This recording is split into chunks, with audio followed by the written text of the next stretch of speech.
السلام عليكم ورحمة الله وبركاته. مجموعات الأستاذ أحمد بشير أحمد ترحب بكم، ولكن قبل أن نبدأ لا تنسى الاشتراك ومتابعتنا لتصلك جميع الفيديوهات. اليوم هنشوف تكامل النسب المثلثية لطلاب الشهادة السودانية أدبي وعلمي. عندنا قوانين مهمة يجب حفظها. أولا نمرة 1 تكامل جا س بالنسبة للسين. طيب يساوي لنا أهم حاجة السالب، خط السالب أول والجي بينقلب جتا الزاوية س زائد ثابت. طيب هذه الزاوية مع السين فيها 1، لكن بصورة عامة قد يكون مع السين ده ما 1. إذن الصورة العامة لها تكامل جا قوس ألف س زائد الباء. الكلام ده بالنسبة لشنو؟ السين. طيب تكامل الجيب عندنا سالب كده، أول حاجة خط السالب ده تمام. يلا مقلوب مع السين، مع السين ألف مقلوبة 1 على ألف، الجيب يصبح جتا نفس الزاوية. أنقل الزاوية دي نقل ألف س زائد الباء زائد الثابت. أحسنت، ممتاز. طيب نجي نطبق في الكلام ده. جد التكاملات التالية، دايرين نشوف كيف نكامل. نمرة 1 عايزين تكامل جا 5 س بالنسبة للسين. تمام.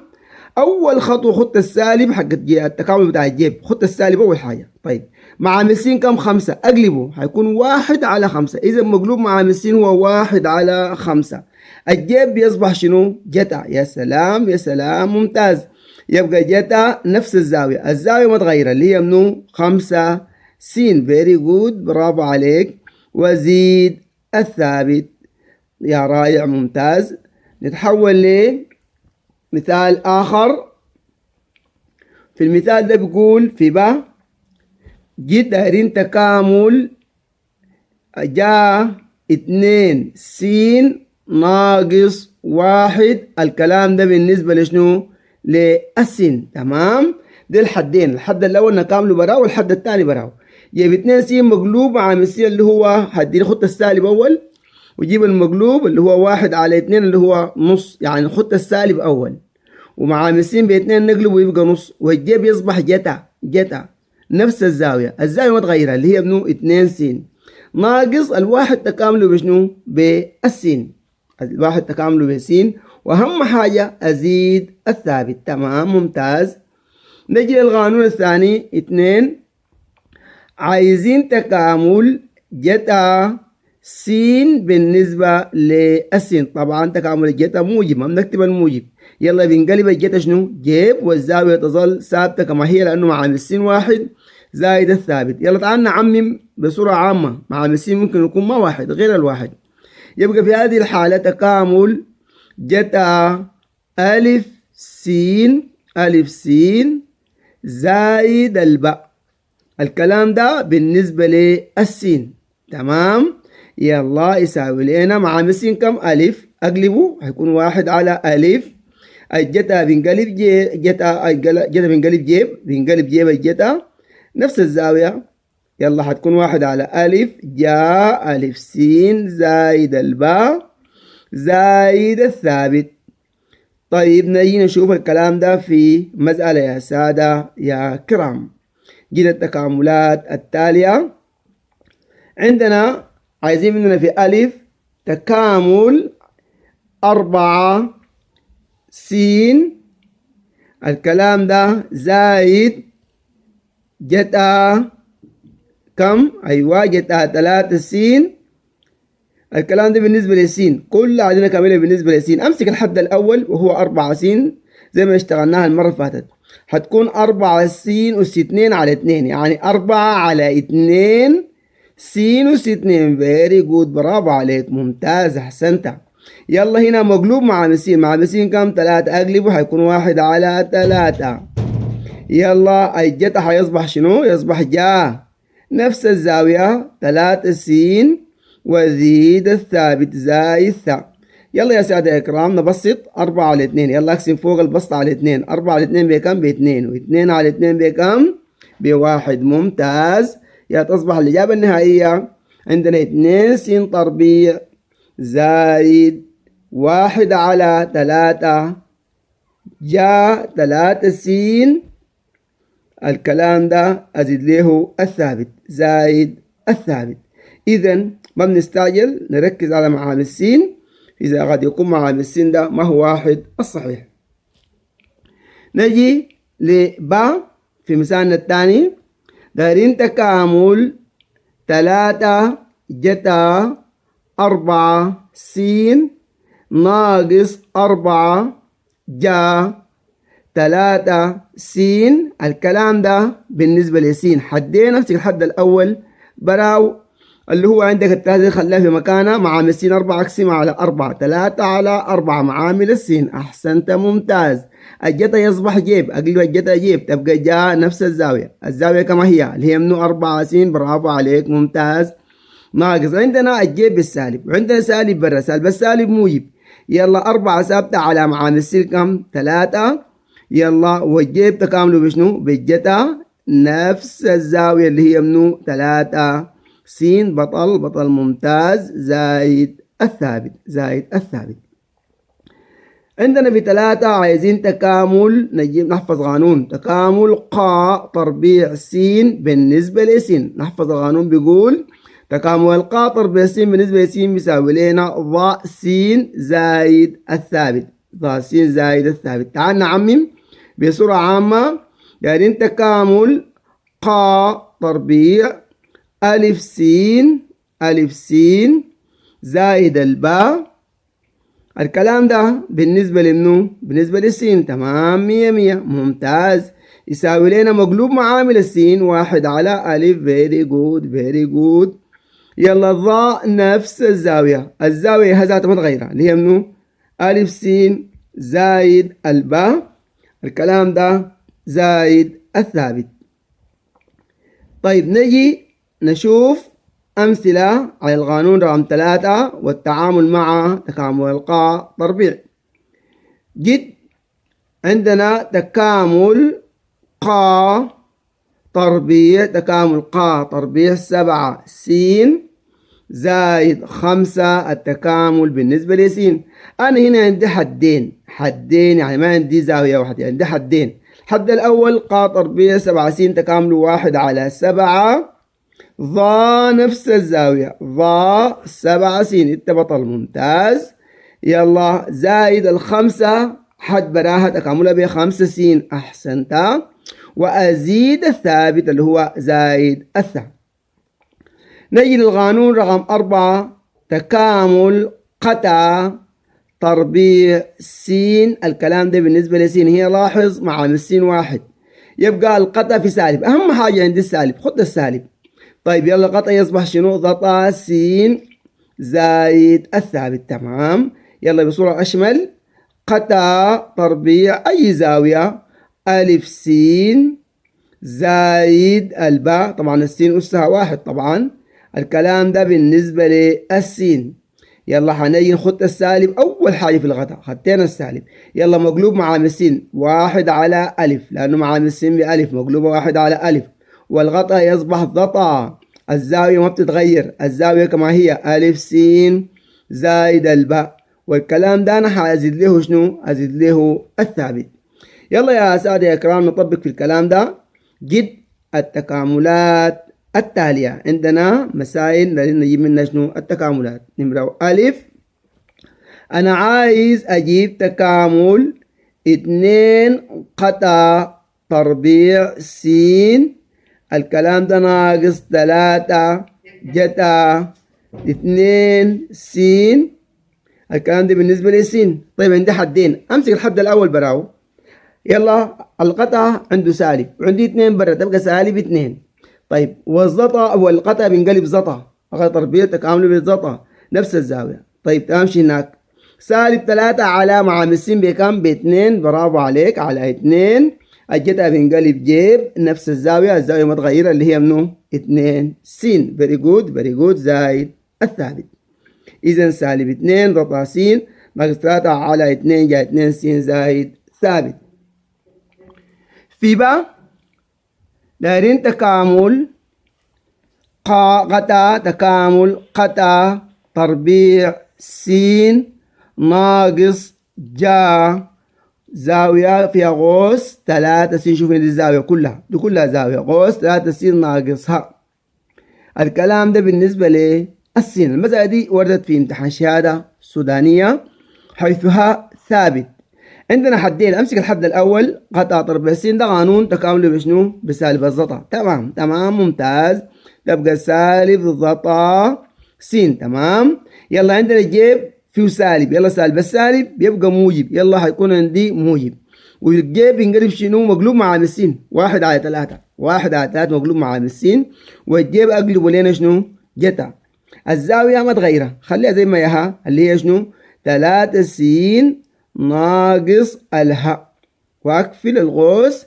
الكلام ده دي كلها زاوية، الغوص الصغير ده كله زاوية زائد الثابت، إذا هذه ما مفصولة برا. طيب نمشي لإيه؟ 5 تكامل قانون 5 تكامل قاسين ضاسين بالنسبة للسين. أجدع الظل بزاويته، والباقي لك هو الإجابة. الباقي لي منه قاسين. يا سلام، يساوي لنا قاسين وزيد الثابت زايد الثابت. أحسنت. نعمم بصورة عامة.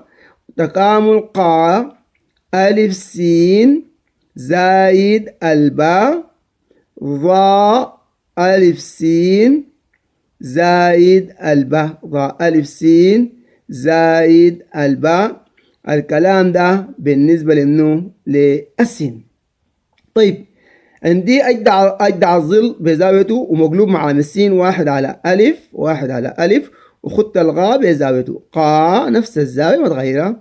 ألف سين زايد باء وأزيد الثابت أزايد الثابت. إذا بنجدع الظل بزاويته وبخش معانا تاني في الحل. طيب نيجي نشوف الكلام ده كمثال نوضح فيه كيف نتعامل مع القانون. قال جد تكامل قا س ضا س زايد غا س. الكلام ده بالنسبة لسين يا شباب دي ضرب دالتين ما عندنا. هنفك الغوص الأول في الأول الأول في الثاني ونشوف الحاصل شنو. يلا القا في الضاء اكتب يساوي تكامل قاسين ضا س الأول في الأول. أحسنت راغي ممتاز. زايد الأول في الثاني قاسين في قاسين بدي شنو يا بطل؟ قاطر بسين. برافو عليك أحسنت. قاطر بسين. الكلام ده بالنسبة لشنو؟ السين. لاحظ جوا القوس ده الاثنين قوانين غاسين ضاسين. القانون اللي هو منو؟ بغاسين، تكتب غاسين بس ده قانون. تمام أحسنت. تكامل قانون أحسنت. يلا وتكامل قاطر بمنو؟ بالظل. فيري جود ضاسين فيري جود زايد الثابت. أحسنت ممتاز. نجي ل6 عندنا تكامل قطع س ضطا س بالنسبة للسين. أهم حاجة عندي هنا علامة السالب، تاخد السالب أول وأجدع الزطا، الباقي ليه سالب قطع س زائد الثابت. خليها تكون أشمل معنى معامل السين ما هو واحد. تبقى تكامل قطع ألف س زائد الباء أيوة ضطا ألف س زائد الباء. الكلام ده كله تكامل بالنسبة لمنو؟ للسين. أول حاجة خدت لي السالب كخطوة أولى. تمام. مقلوب مع عامل س 1 على ألف. تمام. يلا هتجدع الضطا بزاويته برا، الباقي لي منو؟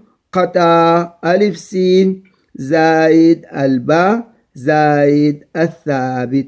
يعني احنا ما بنشتغل بظل التمام والزاوية الموجودة جنبه، ما عندك شغلة به، خدعه بس طوالي. طيب نجي نشوف معلومات مهمة. هذه المعلومات يجب حفظها، بنسميها صيغ مكافئة. في يعني ما عندها تكامل بتحفظ دي عشان بتصلحها في التكامل بعدين. طيب الجا تربيع زائد جتا تربيع دي اصلا ما عندها تكامل.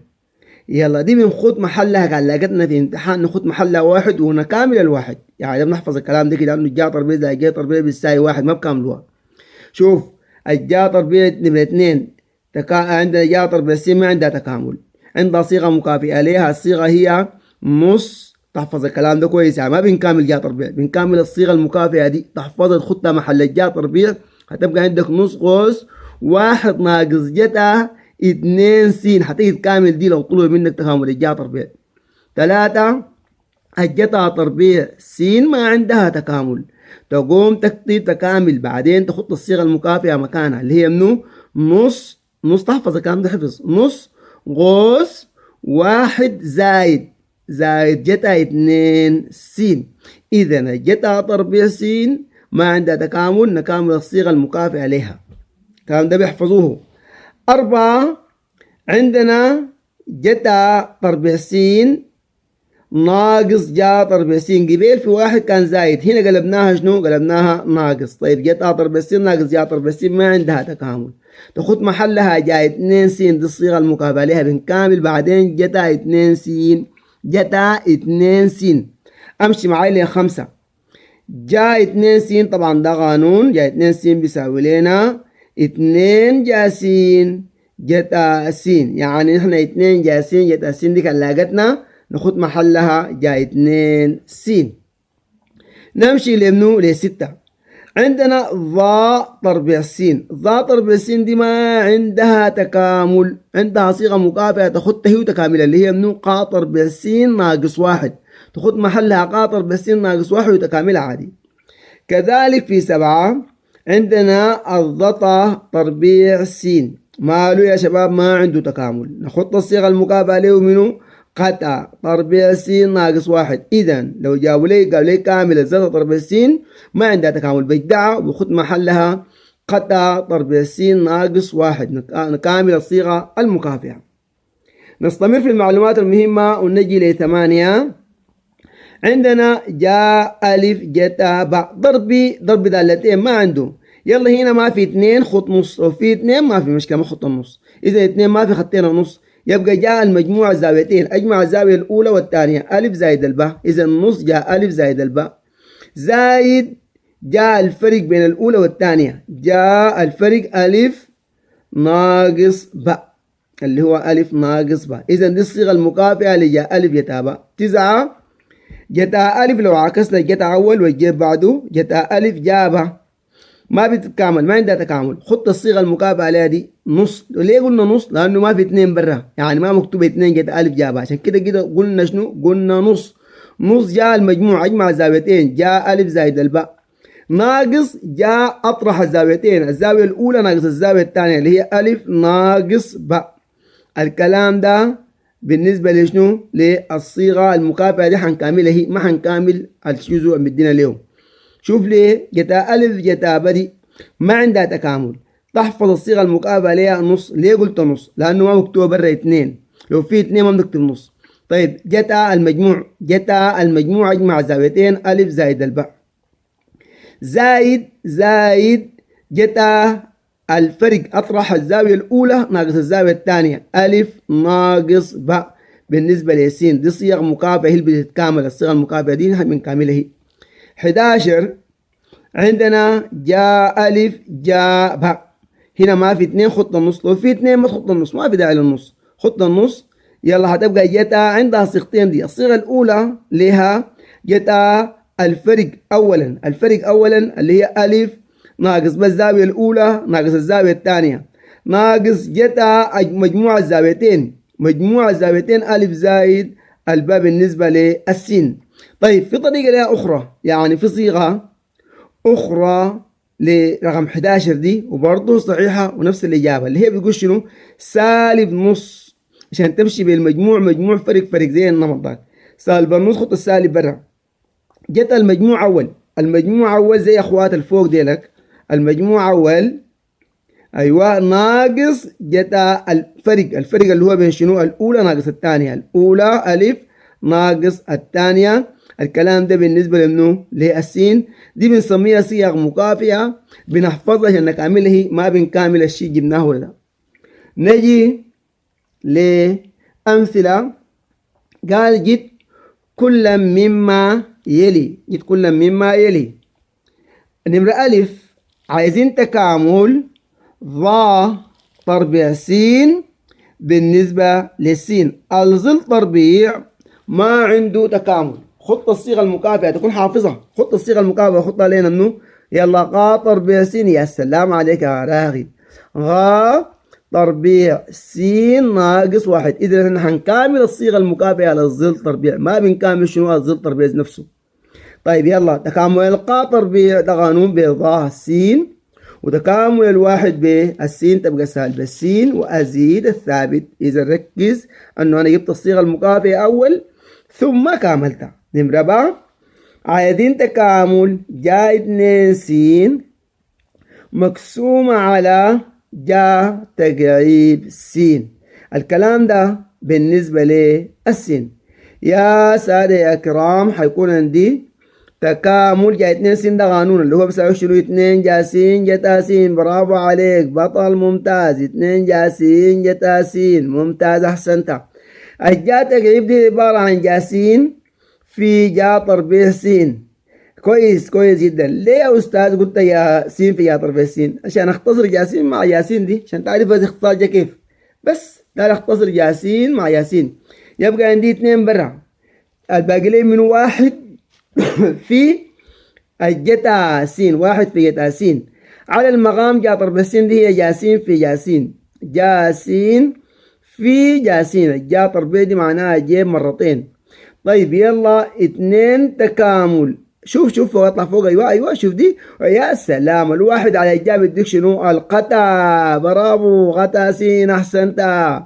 في الجتا على الجاب يدينا شنو؟ الضطا. فيري جود. رائع. قتا سين زطا سين بالنسبه لمنو؟ للسين. وده قانون بتكون حافظه. اول حاجه خط لي السالب. يا سلام خط السالب بطل ممتاز. وجدع الزطا تبقى -2 قتا سين وأزيد الثابت. ربنا يعينكم، ربنا يوفقكم يا سادة يا كرام شبابنا الممتازين.